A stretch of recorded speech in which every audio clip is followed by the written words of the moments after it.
Hello friends.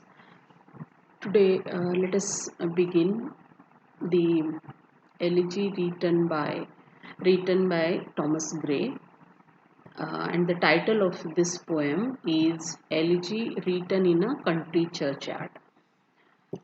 As I discussed in one of my earlier videos, elegy is a poem of lament. It's a serious poem where uh, the speaker talks about the death of somebody near and dear one. Either it's a poem about the personal loss um, over the death of some friend, some loved one, or it may be a poem about some serious aspect of life. So, Elegy is a poem that is serious in theme, serious in mood, and it is written in a high style as well. Um, as I discussed earlier, this poem is written by Thomas Gray, who belongs to an important phase in the history of English literature, which is known as the Age of Transition. It was the transition from classicism to romanticism. And Thomas Gray nowadays is considered as the major figure of this age of transition, like other uh, important poets like William Blake or William Cooper or Robert Burns. This is a pretty long poem consisting of around 32 stanzas. And all these stanzas are quatrains or quartets, that is, uh, the stanza of four lines. Quartet or quatrain is a stanza of four lines, and it has a regular rhyme throughout the poem. Each and every stanza is written with the rhyming scheme ABAB. That is, the last sound of the first line rhymes with the third, uh, the last sound of the third line, and the last sound of the second line rhymes with the last sound of the fourth line. AB, AB. You can observe this rhyme throughout the poem. So it is same for all the stanzas. And as is the definition, as is the description of this type of poetry, that is elegy. This is also a poem having serious theme. It's also a poem of lament. It also it's also a poem about death. And the romantic aspect. So this is the precursor. Thomas Gray is the precursor of romanticism. So his poetry comes before, immediately before the proper beginning of romanticism. So it has many aspects that make us think that yes, it has the qualities of romanticism, and it is going away from the classicism of the earlier period. So here are this poem. Major aspect of this poem is that it's a poem about the death of common men and women.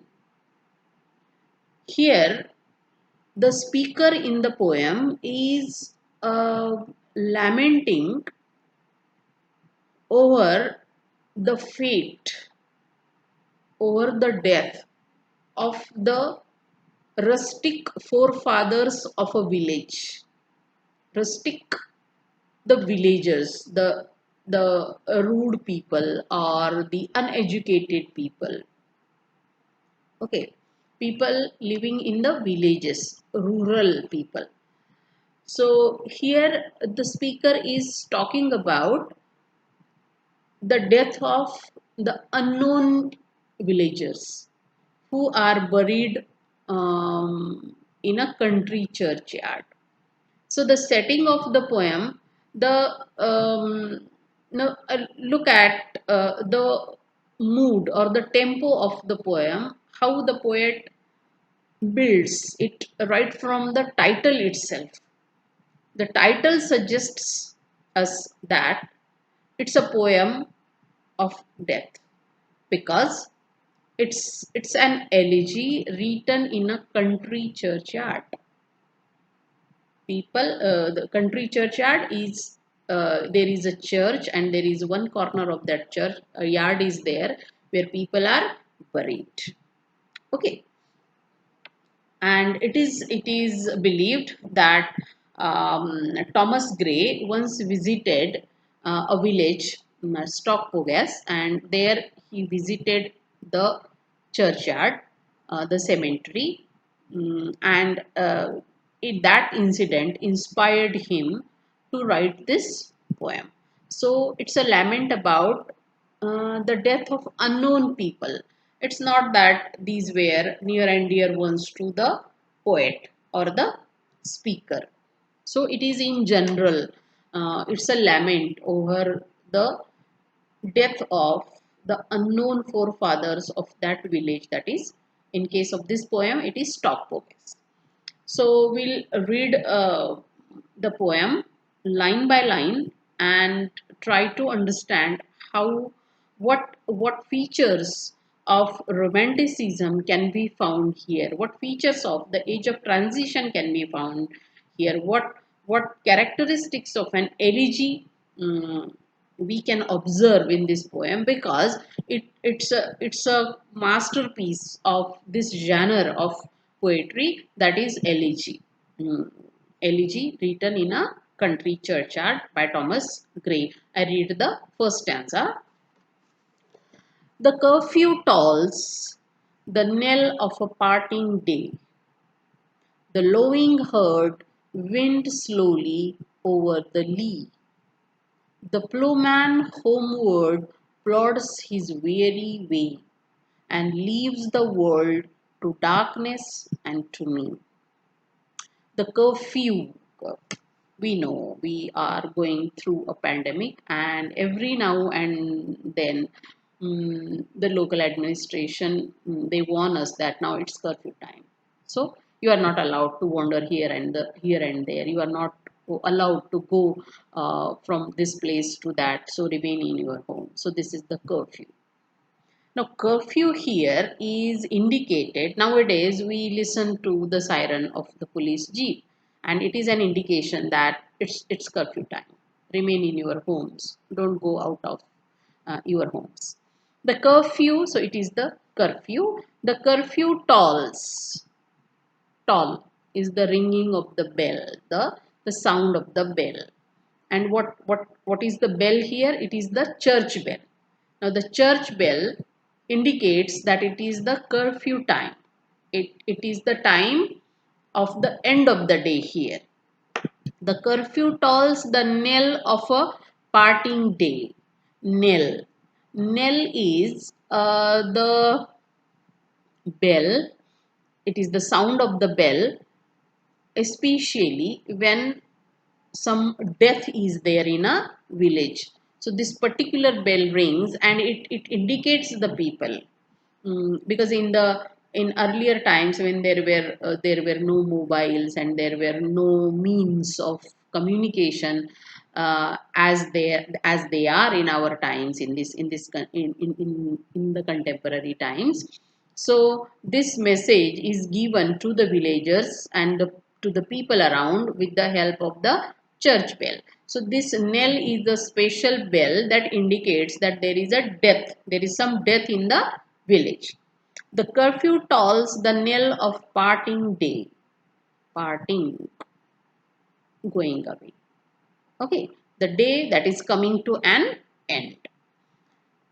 So now look at the first line. Right from the very first line, the poet takes us into a different world. It's a gloomy world, it's a sad world.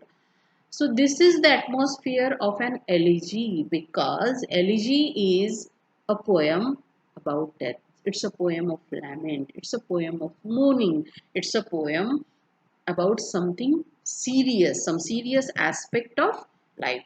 So the curfew tolls the knell of a parting day. The bell on the church is ringing, and it tells one that the day comes to an end, and there might be the knell, there might be a death, or it is simply the day is coming to an end. It is the evening time. The lowing herd is the group of the cattle. Sound of lowing is the sound made by the cattle, by the herd. The lowing herd wind slowly over the lea. The herd is on the grazing land. Lea is the grazing land, and they are making the sound and they are walking slowly. The plowman. Now look at the images. In the second line, there is the image of the herd, image of the animals. Okay, returning home. It is the evening time. The plowman. In the third line, there is the image of the plowman, the farmer, the worker in the village. Okay, the one who plows the land. Nangarni karnar. The plowman homeward plods his weary way. Plods, walk in a tired manner. Walk as if somebody is burdened. So it's not a happy walk, right? The plowman homeward, the plowman, this farmer is returning home, going to his home, but with heavy steps. He is tired. That indicates some tension. That indicates some stress. He is in a tired condition. The plowman homeward plods his weary way, weary, disturbed, stressed, and leaves the world to darkness and to me.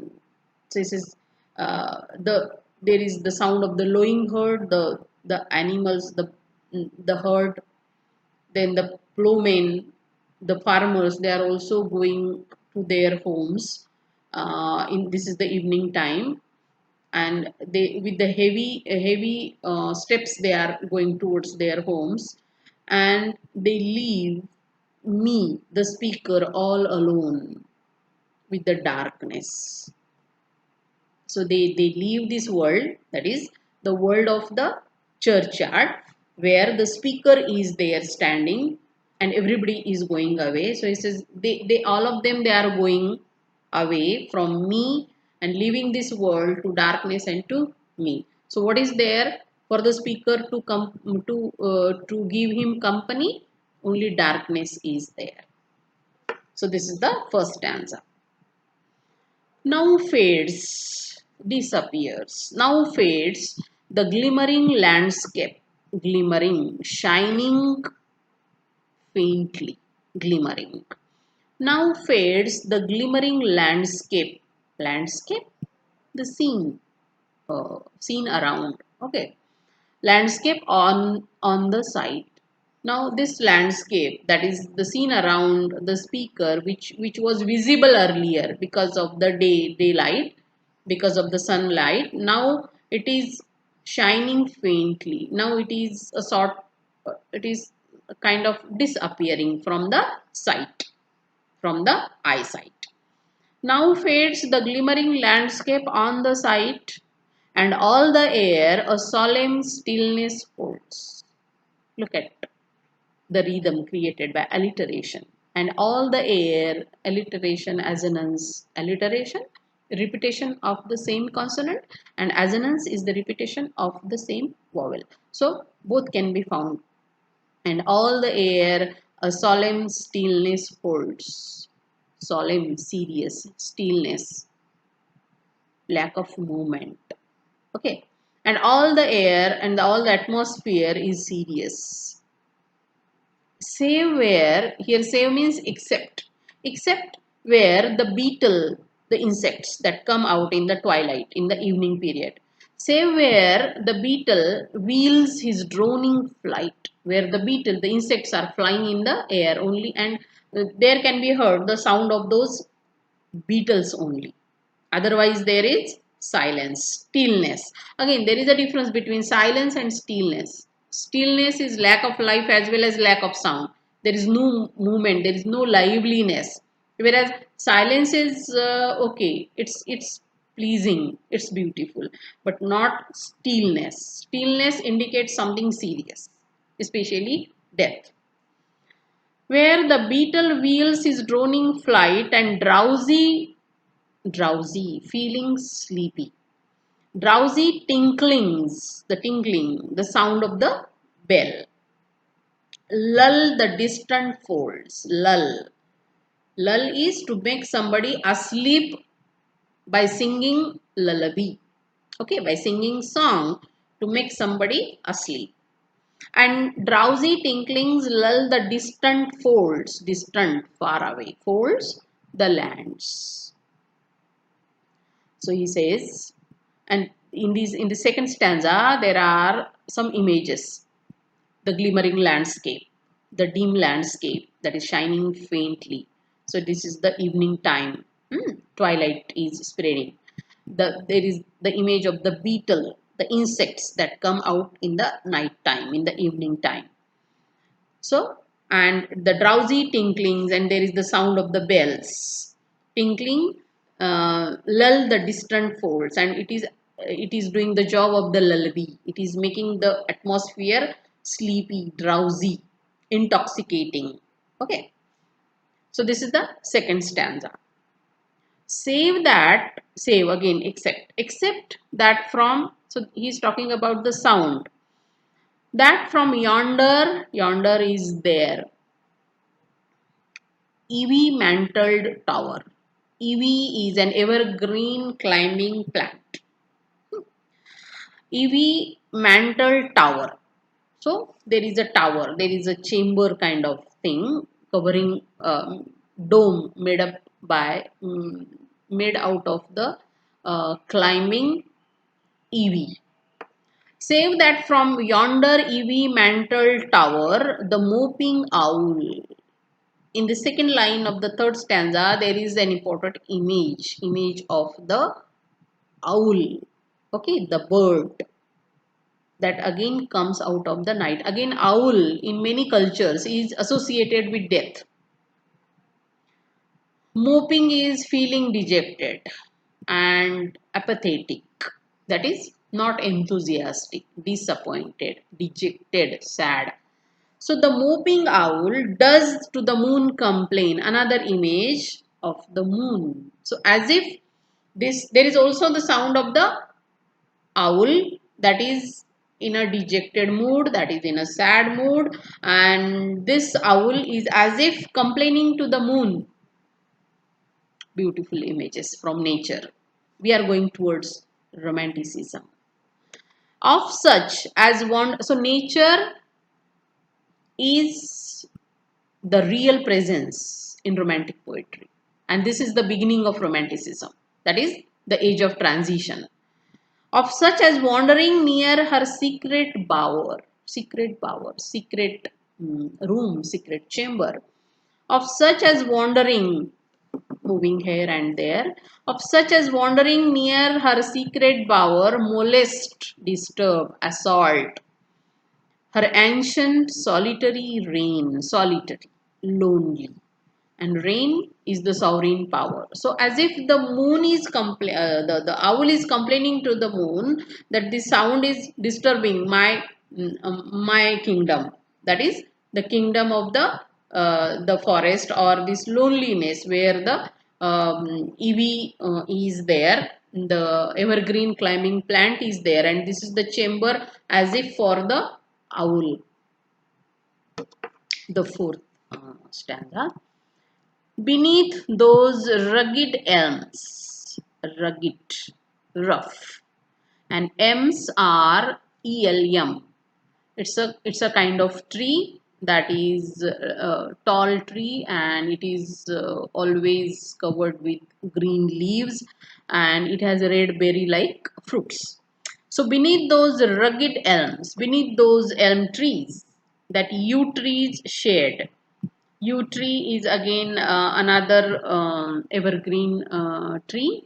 Yew trees shade. So it says beneath that rugged elms and the yew trees. So there are some trees, elms as well as yew trees, and under those trees, beneath those trees, where heave,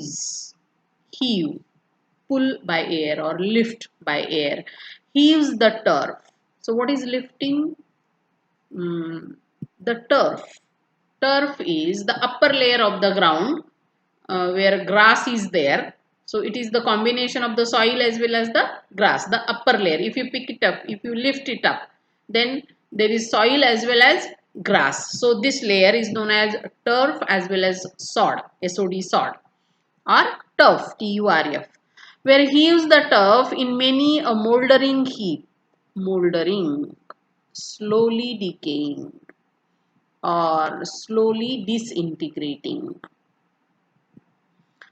Many a mouldering heap mound, where heaves the turf. So where he says under the elm trees, under the yew trees, where the sod lifts or the turf lifts in many a mouldering heap. There are many mounds are there, heaps are there, and mouldering, it is decaying. It is decomposing.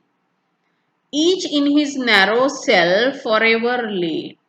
So there in each and every cell they are laying forever. Laying.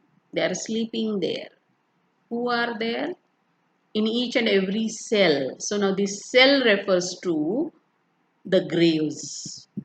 Third Kabur. It's an elegy. It's a poem about death, and now there is the reference to the graves. In each and each in his narrow cell. Narrow cell is the grave. Narrow cell, forever laid, sleeping. The rude forefathers, rude, rustic, rough people of the villages. The rude forefathers, ancestors, purvaj. The rude forefathers of the Hamlet sleep. Hamlet.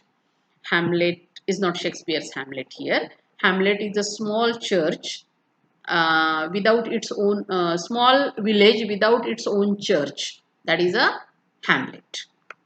So he says, under those yew trees, under those elm trees, in their graves are sleeping the ancestors, the rustic forefathers of this hamlet, of this village. So this rustic forefathers sleeping in their graves under the trees in their separate cells, these are the subjects of this elegy. So this elegy is a lament, is a mourning about the death of these rustic forefathers who are not closely related to the speaker, but it's a general kind of lament about those villagers.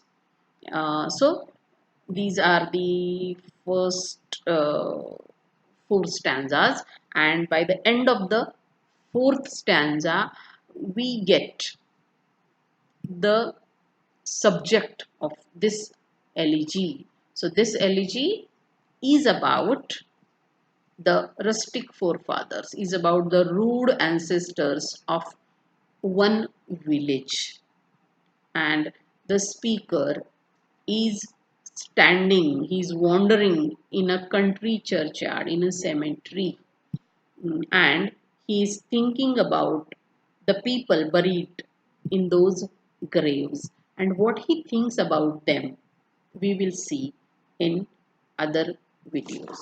Thank you.